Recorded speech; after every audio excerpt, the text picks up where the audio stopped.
आज हम टॉपिक ले रहे हैं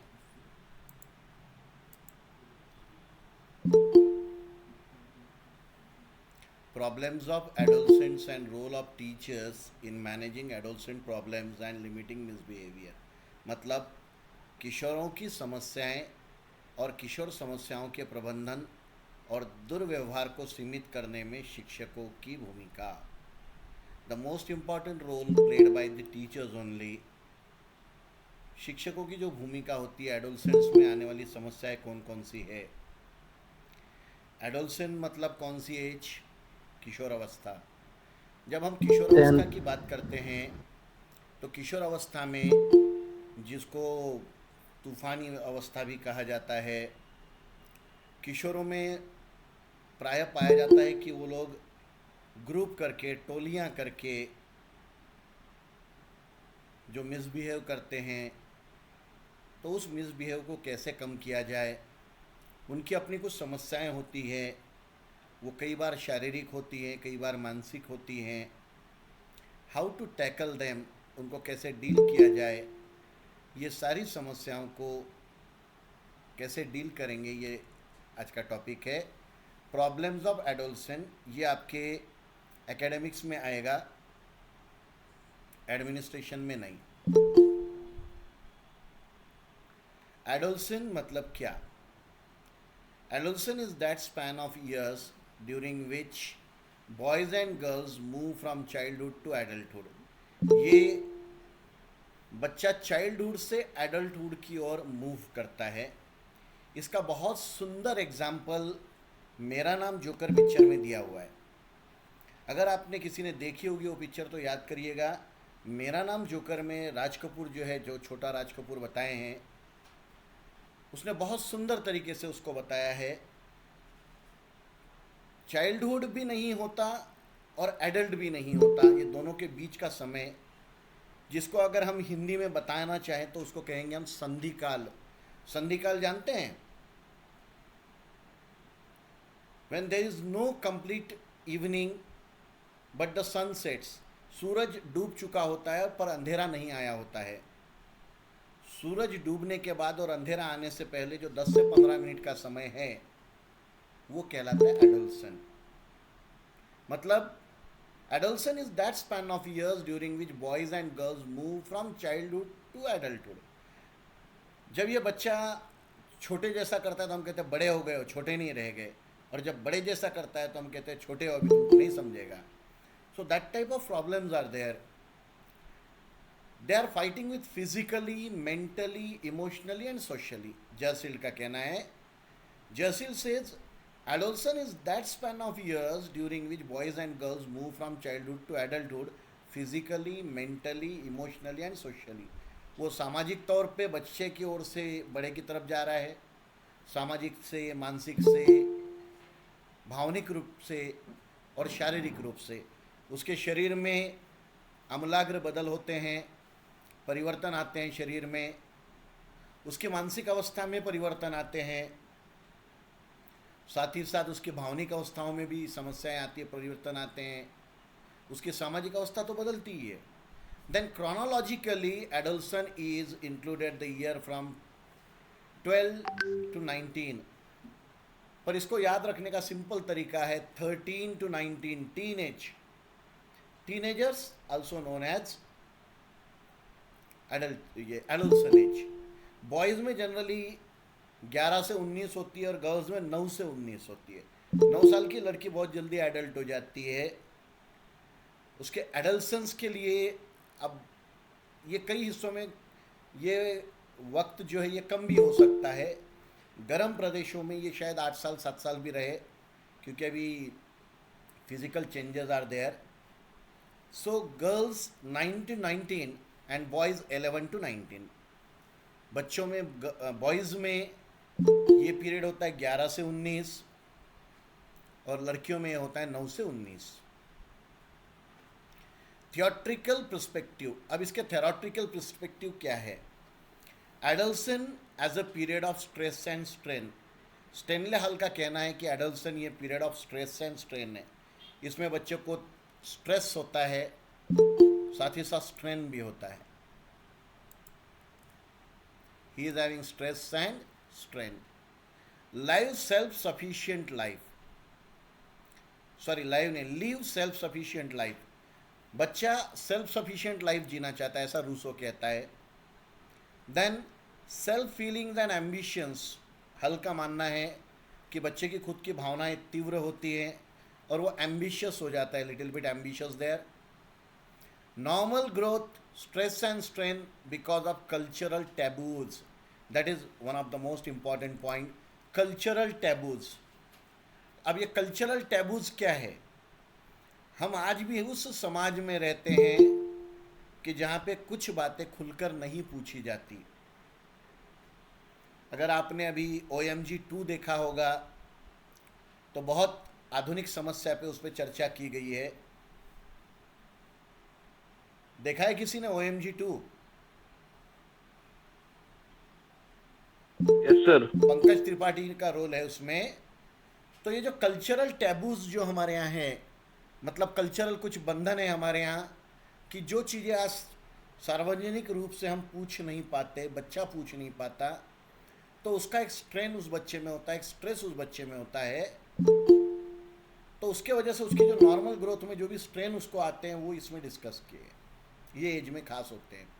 then puberty, heterosexual stage, Freud का मानना है कि it is related with the puberty, heterosexual stage.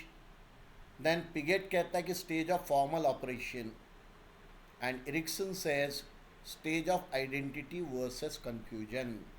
बच्चा इसमें स्वयं को भी पहचानना चाहता है और कंफ्यूज भी रहता है कि क्या सही है क्या सही नहीं है।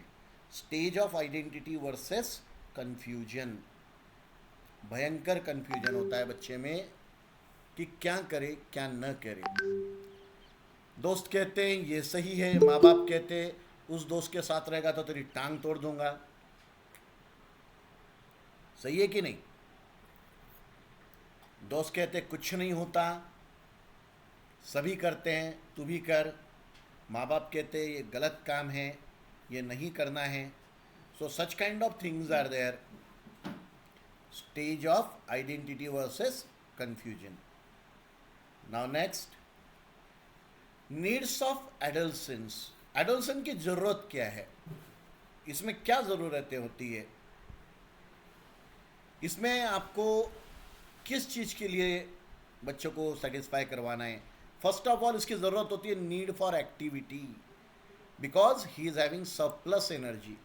बच्चे को एक्टिविटी में बिजी रखना पड़ेगा, नहीं रख पाओगे तो बच्चा सर पे बैठ जाएगा। Need for activity because he is having surplus energy. Then need for sexual satisfaction, उसको सेक्सुअल सेटिस्फैक्शन भी चाहिए होता है। Need for freedom, no control of parents teachers. आप बोलोगे बेटा ये मत कर तो बच्चा जरूर करेगा। सो नीड फॉर फ्रीडम, उसको आज़ादी चाहिए। नवोदय में यह समस्या इसलिए आती है क्योंकि नवोदय कुछ बच्चों का मानना है कि हम एक जेल की तरह रखते हैं। बच्चों को बोलो कि बेटा घूमने बाहर नहीं जाना है तो वो जान के दीवार फांद के जाएगा, और जब वो दीवार फांद के जाएगा, क्यों गया था रे? सर अब यहाँ बंद नहीं रहना चाहते, भाग के जाना चाहते हैं। That type. Need for social life, peers and gangs. ये तो नवोदय के जो भी हाउस मास्टर हाउस मिस्टर्स है वो तो जानते ही होंगे। सोशल लाइफ होती है, पियर्स होते हैं, गैंग्स होता है, ग्रुप होता है। पीयर प्रेशर बहुत तगड़ा होता है इस ग्रुप में। इस एज ग्रुप में पीयर प्रेशर उतना ही तगड़ा है, उनके गैंग्स होते हैं, बच्चे ग्रुप में काम करते हैं। मतलब अगर किसी ने पूरे क्लास में कुछ बेंच तोड़ा है, पूरा क्लास एक तरफ हो जाएगा, कोई नहीं बताएगा। पीयर प्रेशर भी उतना ही तगड़ा होता है। Need for security, affection and attention, yes, that is the most important need of adolescence age. Need for security, affection, उनको भी प्यार चाहिए होता है। दे नीड अटेंशन, उनको सुनने वाला चाहिए। If nobody listen them then problem is there.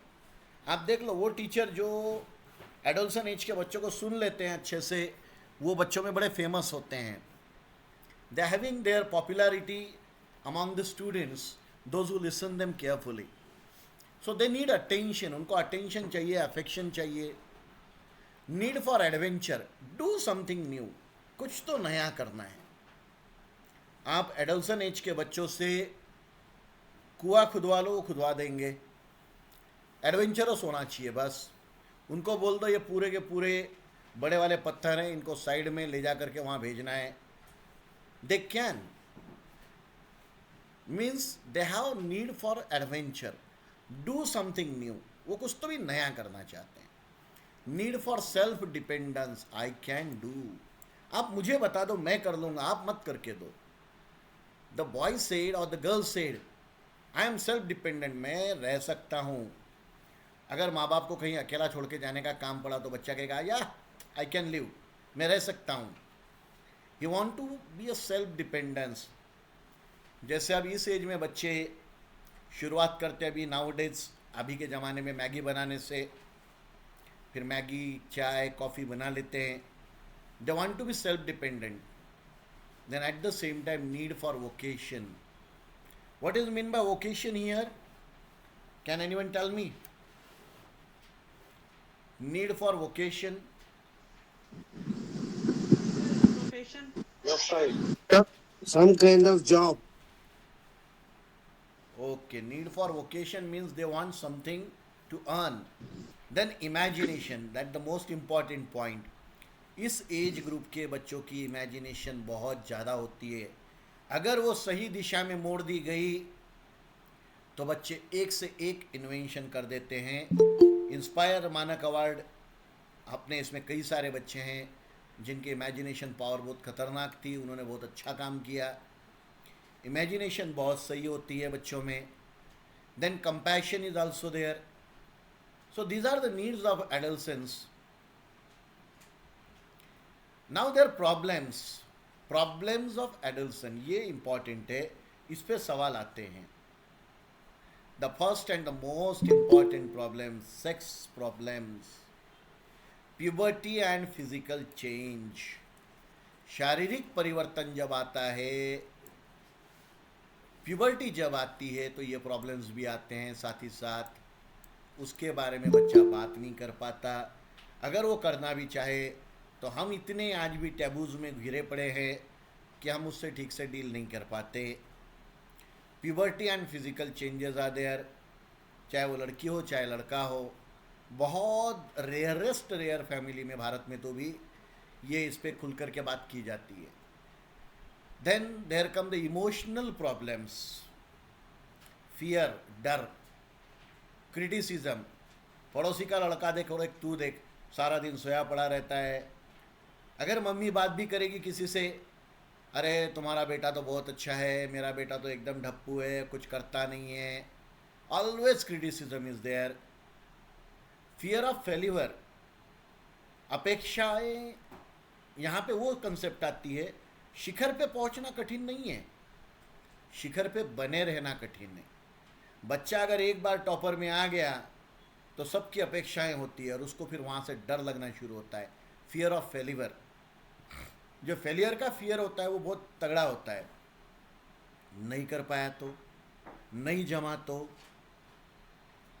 ऐसे वक्त में कहीं तो भी हमको उसको समझाना पड़ेगा। मैं वो पिक्चर का नाम भूल रहा हूँ जिसमें सुशांत सिंह है, वो फियर ऑफ फेल्यूर, ये जो इमोशनल प्रॉब्लम वो बता रहे हैं, वो छिछोरे या एग्जैक्टली छिछोरे में है कि जो टीनेजर्स में फियर होता है, क्रिटिसिज्म होता है, एक फियर ऑफ फेल्यूर होता है। रिजल्ट आने से पहले ही बच्चे आजकल सुसाइड कर लेते हैं, जंप कर लेते हैं। डर लगा है कि लोग क्या कहेंगे, क्योंकि इसकी भूमिका बनाने वाले माँ बाप हैं। कई जगहों पे टीचर्स भी होते हैं, अरे नहीं बेटा तू तो क्लास का टॉपर है, अब के तेरा नाम बोर्ड पे आना ही चाहिए, नहीं आया तो देख ले। अरे भाई क्यों, ज़रूरी थोड़ी है। So fear of failure is there.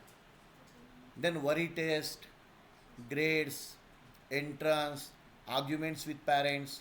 अब ये बच्चों में बड़े प्रॉब्लम्स होते हैं ये वाले।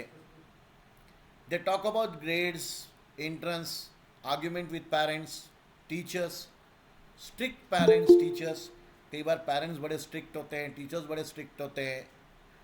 पार्शियलिज्म on the part of parents, parent partiality करते हैं, एक को तो अच्छा देते एक को नहीं देते।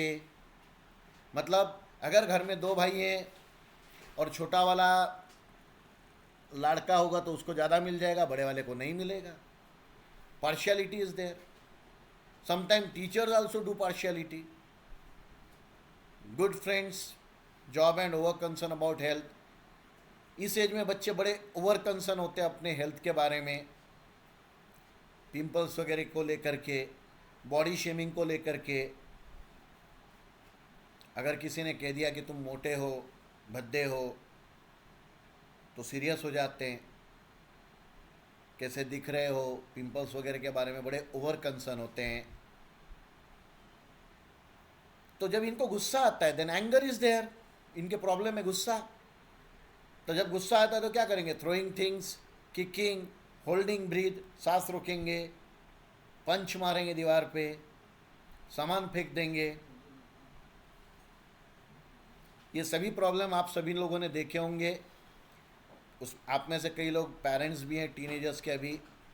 All this problems are there in the adolescent.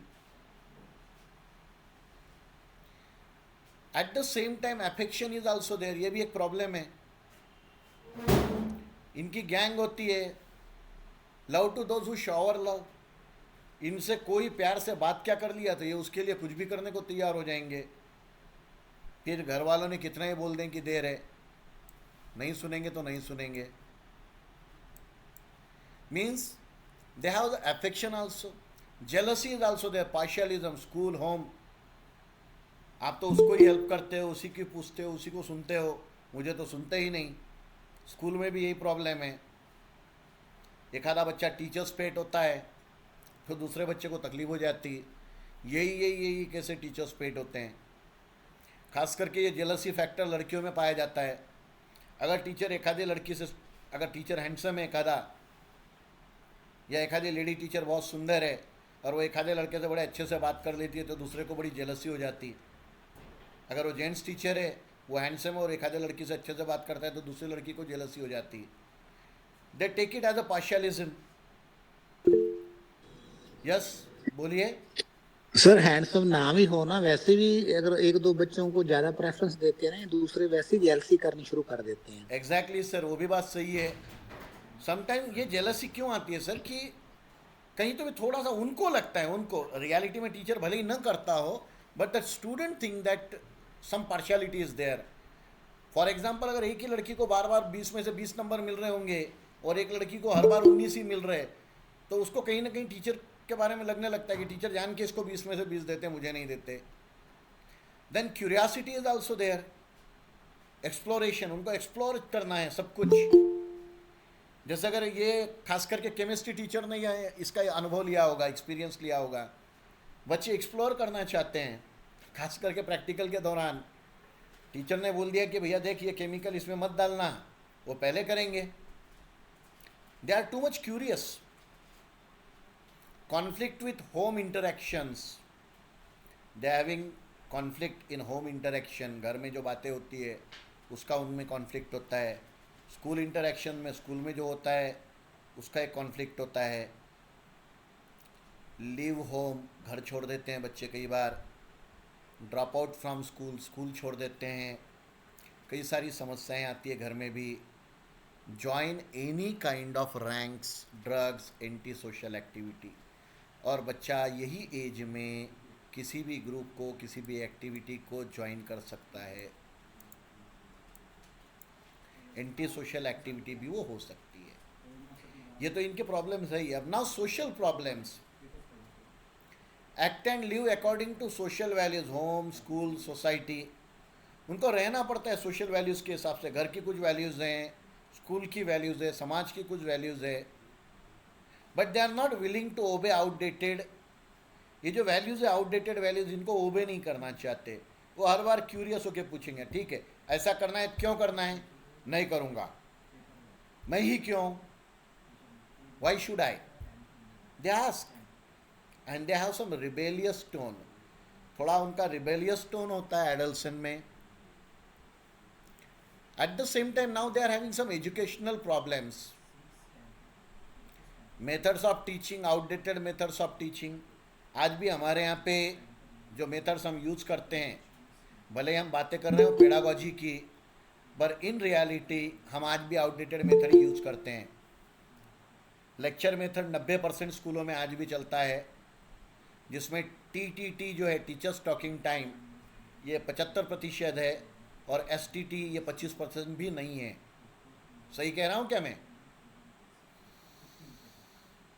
Teachers talking time आज भी ज़्यादा है, स्टूडेंट टॉकिंग टाइम आज भी कम है। सर कोर्स कंप्लीट नहीं होगा नहीं तो। सर कोर्स वही तो सबको एक होड़ लगी है, कोर्स कंप्लीट करना है, भले बच्चे को कंसेप्ट समझे ना समझे।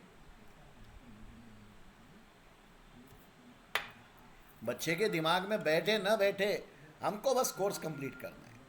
देन द सेकेंड टॉपिक, ये आप ही का पॉइंट आ गया यहाँ पे, रिजिड करिकुलम। हमारा करिकुलम रिजिड है, फ्लेक्सिबल नहीं है।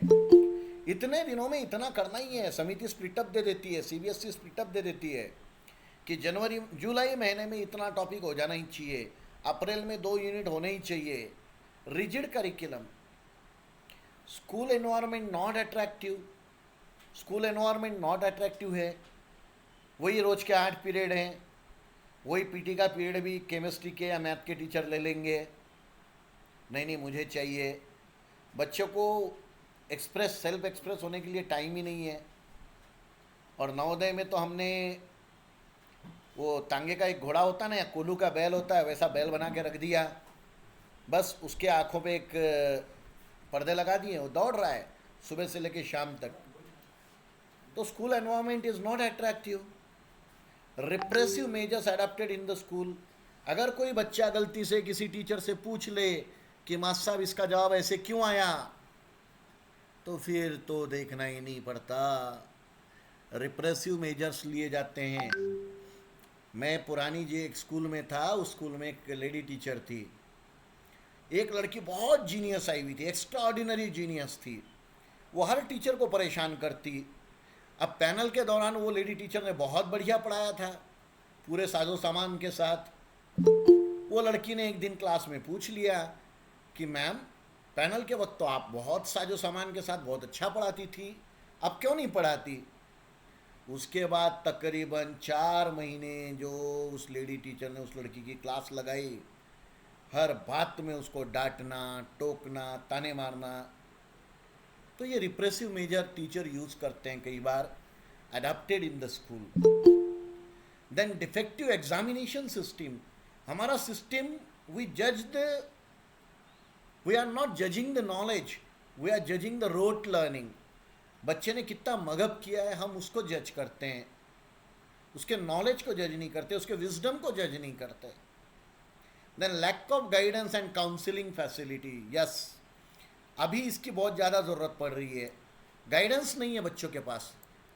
अपने नवोदय का तो छोड़ दीजिए, पर प्राइवेट स्कूलों में, हर स्कूल में हर बच्चे को प्रॉब्लम है। मेट्रो सिटीज़ में तो भी बच्चे काउंसलर का भी फायदा नहीं हुआ सर।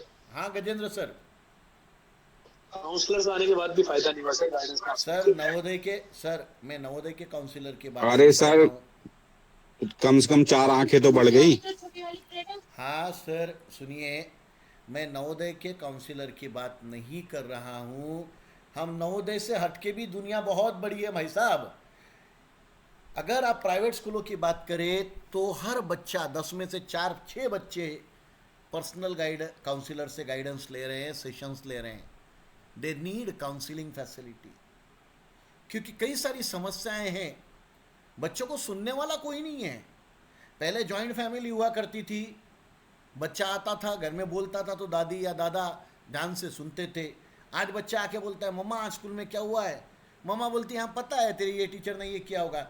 हम वो बच्चे की क्यूरियोसिटी वहीं ख़त्म कर देते, वो बोलना ही नहीं चाहता।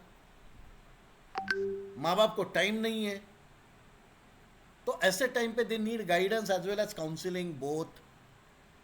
Then problem of leisure, lack of recreational activities, gambling, wandering. हाँ, अब जब ये बच्चे के पास खाली वक्त है तो वो खाली वक्त यूज़ कहाँ करता है? तो कई बार वो गैम्बलिंग में फंस जाता है। अभी ऑनलाइन गेम्स की भरमार पड़ी है मोबाइल में। कई बच्चे, आपने पढ़ा होगा, देखा होगा मोबाइल पे भी, व्हाट्सएप में भी, कि कई बच्चे ऑनलाइन गेम खेलने लगे हैं और वो गेम पैसे दे के खेलते हैं, that is called gambling. Wandering, बच्चे भटकने लगे हैं। ईव टीजिंग, चौराहे पे खड़े हो जाएंगे, रास्ते में कॉर्नर पे खड़े हो जाएंगे। यूज़ ऑफ ड्रग्स, ये बहुत सारे हिस्सों में ये समस्या बहुत बड़ी है। Anti social acts, Delhi side में तो ये बहुत ज़्यादा है anti social act. Lady teacher ने डांट दिया, बच्चे ने घर से तमंचा लाया और ठाए ठाए 2 गोलियां दाग दी, एंटी सोशल एक्ट है। And the most important, identity crisis. बच्चे में ये एक बहुत बड़ी समस्या होती है, टीनेज में, एडल्सन में आइडेंटिटी क्राइसिस होता है कि मैं हूं कौन। तो ये identity crisis is also there problem. अब इसमें टीचर का क्या रोल आएगा? Role of teachers, the most important factor they can do, brainstorming sessions. अब ये ब्रेनस्टॉर्मिंग क्या होता है? एक टॉपिक दे दो, सबको डिस्कस करने लगाओ।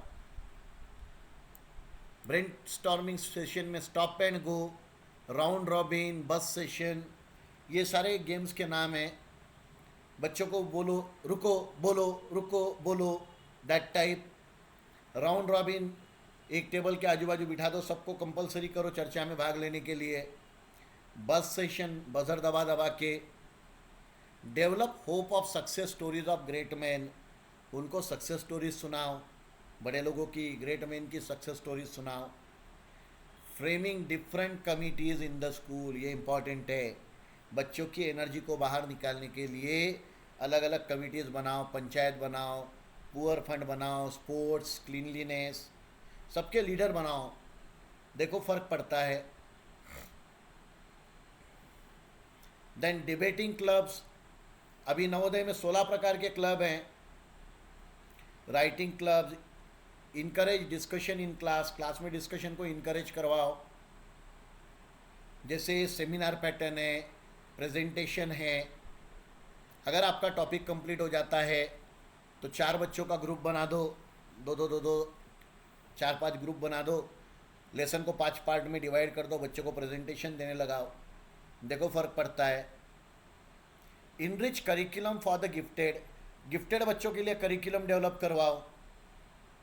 Remedial coaching to slow learners, those who are slow in learning provide them remedial coaching. जो बच्चा पढ़ने में स्लो है, कमज़ोर है, उसको अगर आपने प्रॉपर गाइड किया तो उसका दिमाग पढ़ाई की तरफ भागेगा, वो नॉटीनेस नहीं करेगा। Then provide tutorials, then excursion and field trips. अभी पीएम श्री में दिया हुआ है, कंपलसरी कर दिया है, फील्ड ट्रिप पे लेके जाओ बच्चों को, एक्सकर्शन पे लेके जाओ, नहीं तो नवोदय वाले कहीं नहीं लेके जाते थे। शेयरिंग बुक्स विद स्टूडेंट, अच्छी अच्छी बुक्स शेयर करवाओ बच्चों से। आपने हैथवे का नाम सुना है? हैथवे एक ऐप है,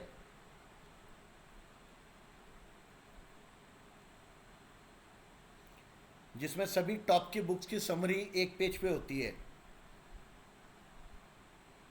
बेस्ट 100 बुक्स की समरी तो आपको ऑलवेज उस पर मिल जाएंगी, एक पेज में वो समरी मिल जाती है। बच्चों को इनकरेज करिए अच्छी अच्छी बुक्स के लिए। कंटिन्यूअस कॉम्प्रहेंसिव इवैल्यूएशन, CCE, बच्चे का कंटिन्यूअस इवैल्यूएशन करते रहिए। टीचर प्यूपिल रेशियो जो है वो रीजनेबल करिए, 1:60 और लेस देन 60। NEP में कितना है teacher ratio?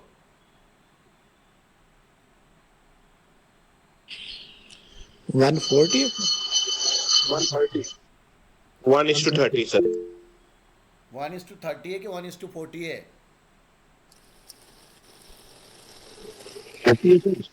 1:30 sir. 1:40 I think sir. SDG 25। नहीं, प्राइमरी में सर वो प्राइमरी में 1:30 है और हायर में 1:40 है। एक 1:30, 35 और 40। Okay sir. हाँ सर,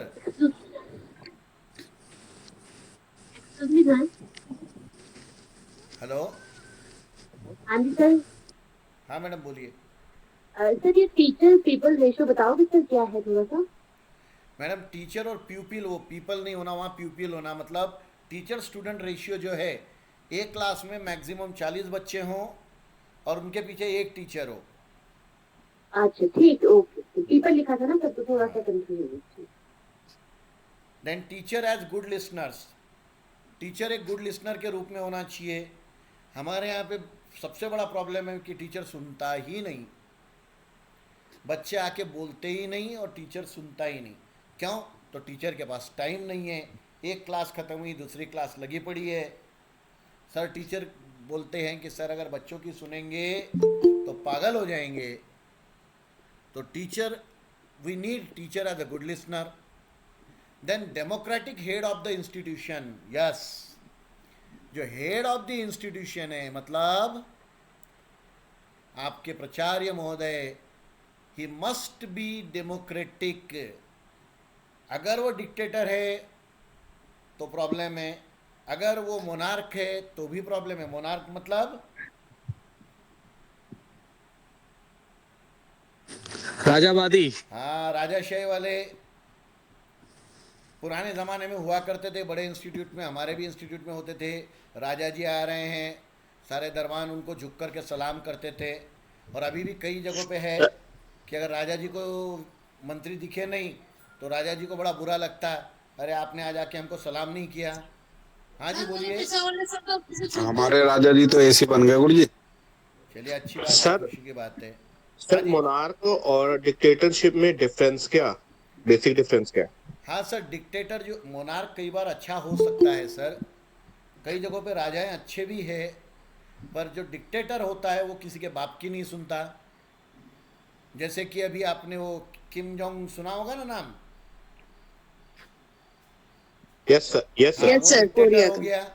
और राजा बोले तो भूटान का साउथ राजा कोरिया, पकड़, साउथ कोरिया, भूटान का नॉर्थ राजा कोरिया। बोलिए या दुबई कतर वगैरह का राजा पकड़ लीजिए, सुल्तान बिन अहमद बिन सुल्तान वगैरह जो है, अब्दुल बिन सुल्तान, तो वो राजा अलग चीज़ हो गई और डिक्टेटर अलग हो गया। अगर आपके इंस्टीट्यूट का हेड डेमोक्रेटिक है, डेमोक्रेटिक का मतलब क्या, वो पार्शियलिटी नहीं करे, नहीं तो मालूम पड़ा कि जो टीचर चमचेगिरी करते हैं वो कहीं पे गायब भी हो गए, उनको बिना बताए तो भी कुछ नहीं करेगा, वो कुछ भी करे विद्यालय में कुछ नहीं करेगा। वैसा नहीं होना। बच्चे ये चीज़ें देखते हैं, ध्यान रखिएगा, विद्यालय में अगर 500 बच्चे हैं तो 1000 आंखें आप सबको देख रही है। बहुत पुराने ज़माने में धर्मेंद्र की पिक्चर आई थी आंखें, वो जो आंखें हैं ना वो सबको देखती हैं, और बच्चों की आंखें बहुत ज़्यादा एक्टिव होती है। आपको भले ही टीचर्स को नहीं पता होगा, पर बच्चों को पता होता है कि किस टीचर का किस टीचर पे क्रश है। सॉरी टू से, ये नहीं बोलना चाहिए पर है। तो at that time democratic head of the institution अगर है तो ये इन चीज़ों को रोक सकता है। Then discipline teacher identification, discipline teachers, जो टीचर्स डिसिप्लिन्ड है उनको हमको पहचानना पड़ेगा, आइडेंटिफाई करना पड़ेगा, वक्त पड़ने पे उनके सपोर्ट में भी खड़ा रहना पड़ेगा। कई बार ऐसा होता है कि जो डिसिप्लिन टीचर होते हैं बच्चे उसकी कंप्लेंट लेके आते हैं, उस वक्त आपको बच्चों की भी सुन तो लेना है, पर बोलना है कि ठीक है, I will inquire, then I will see. Arrangement of cultural activity programmes, cultural activity programmes वक्त वक्त पे लेते रहने हैं। इंडोर आउटडोर गेम्स, क्योंकि नवोदय की अगर हम बात करें तो नवोदय में उजाला लैंप से होता है। लैंप जानते हैं? लैंप्स, अभी library, art, music, PT. Correct, अब यस निकल गया उसमें का, पहले वो लैंप्स था, लाइब्रेरी, आर्ट, म्यूजिक, पीटी और SUPW। तो ये जो उजाला होता है लैंप से होता है। अगर आपका लैंप एक्टिव है तो बच्चों की एनर्जी बरोबर बाहर निकलेगी, because they arrange cultural activities, indoor outdoor games. Impartial teacher, yes, most important point, impartial teachers. We need teachers, those who are impartial. Painting competition, sex education, AEP, AEP जानते हैं कि नहीं? Adolescent education program. Correct. Then essay competitions also we'll have to conduct there. Counseling, educational, vocational, personal. ज़रूरत पड़ने पे personal counselling करिए, vocational counselling करिए कि भैया तू ये करियर में अच्छा कर सकता है, एजुकेशनल काउंसलिंग करिए। काउंसलिंग अप्रोच टू टीचिंग, बच्चों को टीचिंग जो कर रहे हैं वो काउंसलिंग कर रहे हैं, इस तरीके से करिए, देखिए आप फेवरेट टीचर्स में रहेंगे। Next, awareness about ill effects of drugs. बच्चों को अवेयर करवाइए कि ड्रग्स के इल इफेक्ट्स क्या हैं, एंटी सोशल बिहेवियर से क्या नुकसान होता है, यू टीजिंग से क्या नुकसान होता है। इसके बारे में आप स्कूल में एक्टिविटीज़ ले सकते हैं, नुक्कड़ नाटक ले सकते हैं, ग्रुप डिस्कशंस ले सकते हैं। At the same time moral education also there. Ramakrishna mission द्वारा नवोदय में चालू किया गया है। कौन सा है मॉरल एजुकेशन पे? SCP sir, Awaken Citizenship Program. Awaken Citizenship Program is there. Awareness about benefits of compassion, empathy, social service. हाँ जी,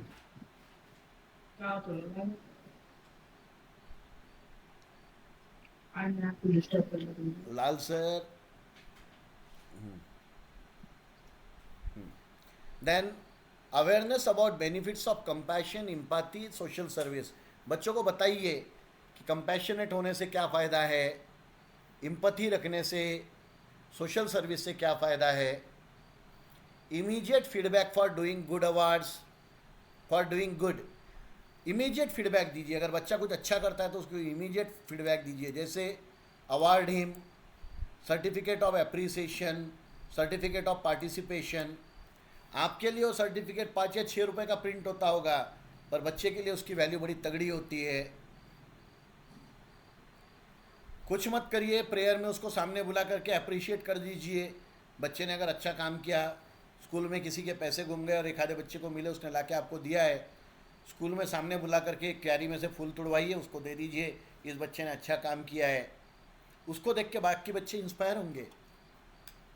then participation in NCC and NSS programmes. बच्चों को NCC और NSS के प्रोग्राम में पार्टिसिपेट करवाइए। Participation of student in decision making body. Decision making body बनाइए। School prefect का वगैरह इलेक्शन होता है, वैसा इलेक्शन करवाइए, कैप्टन का इलेक्शन करवाइए। प्राइवेट स्कूलें करवाती हैं, हम लोग तो बस जो बनना चाहता है उसको हाउस कैप्टन बना देते। प्राइवेट स्कूलों में इलेक्शन होता है, बाकायदा उसको सेरेमनी होती है, वोट टेकिंग सेरेमनी जैसा लेते हैं वो लोग। चाइल्ड सेंटर्डनेस इन टीचिंग, बच्चे को सेंटर में रख के पढ़ाइए। डाइवर्सिफाइड करिकुलम, अलग अलग करिकुलम को डाइवर्सिफाई करिए, यूनिसेंट्रिक मत करिए, डाइवर्सिफाइड करिए। Then assigning project to student, individual, group. बच्चों को प्रोजेक्ट असाइन करवाइए, इंडिविजुअल को, ग्रुप को। Participation of student in different events, बच्चों को अलग अलग इवेंट्स में पार्टिसिपेट करवाइए, जैसे कि साइकिल रेस है, टूर्नामेंट है, कैंपिंग है। इनकरेज इंडिपेंडेंस एंड रिस्पॉन्सिबिलिटी, बच्चों में जिम्मेदारी का सेंस बढ़वाइए। कंडक्टिंग सेमिनार्स कंडक्ट करवाइए। काउंसलिंग टू प्रॉब्लम चिल्ड्रन, जो प्रॉब्लमेटिक चिल्ड्रन है उनकी काउंसलिंग करिए। कुछ बच्चे शाय होते हैं, some are delinquent, some are slow learner, कुछ एकदम स्लो लर्नर होते हैं, कुछ को प्रॉब्लम हो सकती है, हम कई बार इस पे ध्यान ही नहीं देते। Then awareness about live and let live, जियो और जीने दो, इसके बारे में अवेयर करवाइए। हेल्पिंग डिसेबल्ड और डिफरेंटली एबल स्टूडेंट, बच्चों में ये सेंस पैदा करिए कि भैया डिसेबल की भी हेल्प करनी पड़ती है। Then availability of a counsellor in the school, school में काउंसलर होना चाहिए। Minimise communication gap parents and teachers, parent और टीचर की जो गैप है, कम्युनिकेशन की गैप को कम करवाइए। कई बार आजकल पेरेंट्स आते नहीं पीटीसी में, आए तो बात नहीं करते, टीचर बोलता है मैं ही क्यों बताऊं, टीचर भी बात नहीं करता। तो ये कम्युनिकेशन गैप, आज हम व्हाट्सएप के ज़माने में हैं, कम्युनिकेशन गैप को कम करिए। तो दोस्तों ये थे आज का टॉपिक।